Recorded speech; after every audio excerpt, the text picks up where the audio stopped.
Il ne tient pas en place, il bouge tout le temps, il est hyperactif. Et si ce n'était pas un excès, mais plutôt un manque? Et si derrière l'hyperactivité, il y avait un déséquilibre dopaminergique? Bienvenue dans Si Atypique, le podcast pour celles et ceux qui ne rentrent pas dans les cases et qui n'en ont jamais eu envie. Ici, on parle de ces enfants et parfois de ces adultes qui pensent, bougent, ressentent différemment. Ce n'est ni normal ni anormal, c'est atypique et c'est notre force. On simplifie souvent la dopamine comme l'hormone du plaisir. En réalité, la dopamine, c'est un neurotransmetteur clé de la motivation, de l'anticipation, de la récompense et de l'initiation du mouvement. Et elle joue un rôle majeur dans l'attention, la motivation, la planification, l'inhibition et le contrôle moteur. Dans le TDAH, de nombreuses recherches montrent une dysrégulation dopaminergique, notamment au niveau des circuits frontostriataux. Et quand la dopamine est mal régulée, l'enfant il cherche inconsciemment à la stimuler. Comment il fait? Il bouge, il cherche du nouveau, il change d'activité et il cherche de l'intensité. L'hyperactivité devient une stratégie de régulation. Ce qu'on oublie souvent, la dopamine, elle est liée au rythme circadien. Elle interagit avec la lumière, le sommeil, la mélatonine. Le matin, l'exposition à la lumière naturelle, elle va stimuler la dopamine, la sérotonine, le réveil cortical, la synchronisation de l'horloge biologique.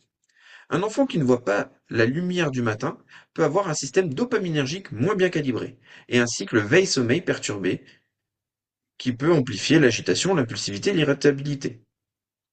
Une intervention simple, accessible et sous-estimée est tout simplement de prendre 15 à 30 minutes de marche au soleil le matin dans l'heure qui suit le réveil. Pourquoi? Ça va permettre une exposition à la lumière naturelle, qui va permettre une régulation circadienne, une activation motrice douce qui permet la stimulation dopaminergique, une synchronisation du cortex préfrontal, une diminution progressive de l'hyperactivité sur la journée. Alors c'est pas magique, hein, mais c'est physiologique. Le cerveau, il adore la régularité. Et je vais te donner 4 autres leviers naturels pour la dopamine. Une activité physique régulière. Les études, elles montrent que l'exercice améliore l'attention et la régulation chez les enfants TDAH. Des défis courts et atteignables. La dopamine se libère dans l'anticipation de la réussite. Une routine stable. Le cerveau, il aime prédire. La prévisibilité stabilise les circuits. Et dernier point, c'est limiter les pics dopaminergiques artificiels, comme les écrans excessifs, les récompenses permanentes, la stimulation constante. Un cerveau surstimulé, il va devenir moins sensible. Alors stimuler la dopamine, ça ne veut pas dire donner plus de sucre, donner plus d'écran, donner plus d'excitation. Au contraire, on cherche une dopamine stable, pas des pics artificiels. L'objectif, c'est pas d'exciter, mais de réguler. Un enfant hyperactif, il n'est pas mal élevé.